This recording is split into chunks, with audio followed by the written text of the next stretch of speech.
Hello everyone. তো আজকে নয়নতারা দিয়েই থাম্বেল শুরু করলাম। আমার থাম্বেল দেওয়ার মতো আর কোনো গাছই দেখি না আমি এই এত সুন্দর। তো সবাই জানেন আমার কাঠগোলাপ ফুল এতটা পছন্দ যে কাঠগোলাপের সব কালার ভ্যারাইটিস এবং ৮-৯টা ডালই আছে কাঠগোলাপের আমার কাছে, মানে চারা।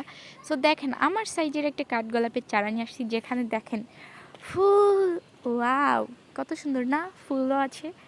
এবং এই কাঠগোলাপ গাছটা দেখতে দেখতে চলেন আরেকটা গাছ দেখেছি, দেখেন নয়নতারার চারা। সো কারো চারা লাগলে আমাকে জানাবেন। কি এই ভিডিওটার কথা মনে আছে?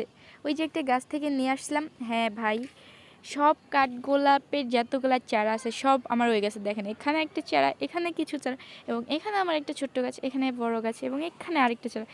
অ্যান্ড সবসময় ছাদে আসলে ফুল না পারলে তো আমার দিনই যায় না। সো ফুল পেলাম। এবং অবশ্যই জানাবেন আমার ছাদে কি গাছ লাগানো উচিত। আপনারা তো কেউ কমেন্টই করেন না ভাই, অবশ্যই কমেন্ট করে পাশে থাকবেন। অ্যান্ড দেখেন আমার ছাদে সব গাছগুলারে আমি কতটা ভালোবাসি, চায়া চায়া সবসময় দেখি। ও এত সুন্দর কেন গো, মানে ছাদের যত্ন নিলাম। আর ভিডিওটা এই পর্যন্ত, আল্লাহ হাফেজ।